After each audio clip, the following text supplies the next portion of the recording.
Enggak kalian ketemu sama orang, begitu ketemu sama orang ini kalian tuh rasa bisa refresh, rohmu tuh disegarkan. Ini juga berlaku dalam sebuah gereja. Gereja yang memberikan kehidupan atau life giving church, begitu orang datang dalam komunitas itu, mereka itu rohnya bisa rasa disegarkan. Nah, itu terjadi tidak otomatis. Orang-orang yang ada dalam komunitas itu atau gereja itu, mereka harus atau mereka bertanggung jawab untuk menghidupi nilai-nilai tertentu yang memberikan kehidupan.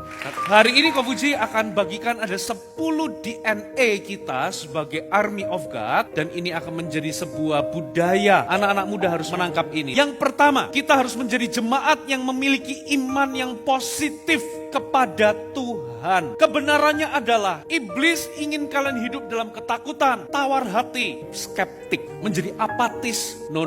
Kalian itu harus vibrant imannya. Begitu hidup. Definisi iman itu apa? Iman adalah dasar dari segala sesuatu yang kita harapkan. Dengan kata lain, kalau kalian bisa berharap, bermimpi besar, itu dasarnya adalah iman. Makanya orang yang gak punya iman, dia gak mungkin bermimpi besar. Hari ini anak-anak muda di tempat ini, kalian gak boleh jadi orang yang putus asa, skeptis. Kalian harus jadi orang yang berani bermimpi besar. Masa depanmu itu panjang di depan. Bercita-citalah besar. Sekalipun hari ini mungkin ada yang gagal, tapi Tuhan selalu memberikan kesempatan kedua. Tuhan itu selalu rindu memberikan kita masa depan yang penuh dengan harapan. Ada iman, tidak ada yang mustahil bagi orang yang percaya. So, iman itu penting. Kalau kalian mimpin CG, tanpa iman kalian gak bisa membuat CG-mu bertumbuh. Kalian harus beriman. Dulu waktu gedung ini belum jadi, masih direnov, saya sengaja berdiri di sini. Saya membayangkan gedung kebaktiannya penuh. Jemaat waktu itu masih 200. Saya beriman. Hari ini apa yang saya mimpikan waktu itu sudah tergenapi dari tahun-tahun yang lampau. Dimulai dari iman. Amin. DNA yang kedua adalah kalian harus menjadi jemaat yang terobsesi dengan hadirat Tuhan. Orang yang haus dan mengejar Tuhan, dia akan mengalirkan kehidupan.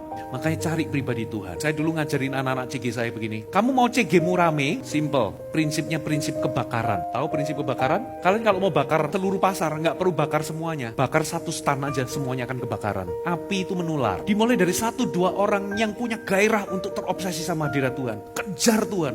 Berapi-api, nanti itu akan nular. Dan bayangkan kalau kita semua itu punya api, haus dan lapar sama Tuhan. Waktu kita CG dan menyembah bareng, kalau 5 orang punya api, bawa api, kumpul jadi satu, apinya lebih gede. Nah, makanya latihlah dirimu untuk menyembah atau mengejar hadirat Tuhan. Walaupun kalian mungkin duduknya di belakang atau di tengah, kalian jangan pasif menonton, karena kita bukan pertunjukan, tapi menyembahlah di tempat di mana kalian berada. Seorang penyembah itu seorang pemberi. Ia datang bukan untuk menikmati, menonton pertunjukan, tapi dia datang untuk mempersembahkan korban pujian dan syukur. Sekalipun hari itu kalian mengalami sesuatu yang buruk, mungkin kalian datang itu gak ada alasan untuk memuji dan menyembah, tapi kalau kalian tetap memuji dan menyembah, itu namanya korban syukur. Dan bayangkan kalau masing-masing memberikan korban, punya spirit atau roh penyembah, hadirat Tuhan akan turun. Yang ketiga, menjadi jemaat yang berapi-api dan menyenangkan. Nah, saya senang atmosfer kayak tadi. Datang sudah ada glitternya, penuh dengan canda tawa. Gereja gak boleh kaku. Ingat 3 komponen gereja sel. Yang pertama adalah congregation, yang kedua adalah cell,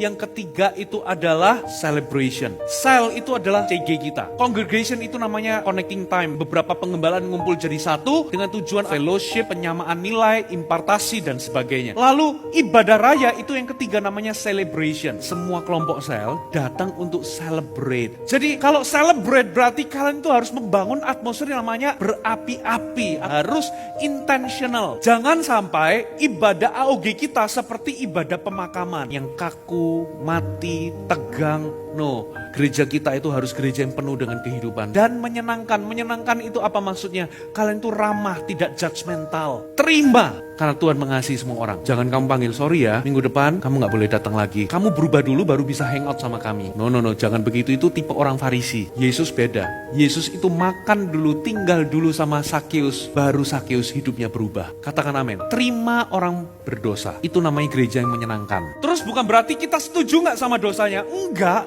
Kita tetap punya standar kekudusan, tapi kita harus menerima semua orang. Itu namanya kasih. Kecuali satu, kalau ada oknum-oknum tertentu datang di sini meresahkan lalu jadi predator, tidak mau bertobat, bagaimana? Itu kita bisa ngusir. Yang keempat, menjadi jemaat yang memiliki tujuan hidup untuk memenuhi amanat agung. Inilah yang membuat Gereja Mawar Sharon atau AOG itu menjadi AOG. Atau GMS itulah GMS. Gereja Mawar Sharon sampai kapanpun kita ini gak boleh kehilangan conviction bahwa gereja itu ada untuk mencari dan menyelamatkan yang terhilang. Makanya from times to times, saudara akan didorong, diinspirasi, dimobilisasi untuk apa? Memenuhi amanat agung. Go and make disciples. Memenangkan jiwa itu bukan cuma tugas pendeta, tapi itu tugas semua orang percaya. Setiap kita ini bisa menjadi pemenang jiwa. Itulah panggilan gereja. Jangan lelah kerja di ladang Tuhan. Yang kelima, menjadi jemaat yang berhati hamba dan tidak bermental penonton. Kalau kalian mau bertumbuh, datang untuk melayani dan bukan dilayani. Makanya saya dorong setiap orang di sini, kalian harus paling tidak mengambil satu jenis pelayanan. Entah jadi apa,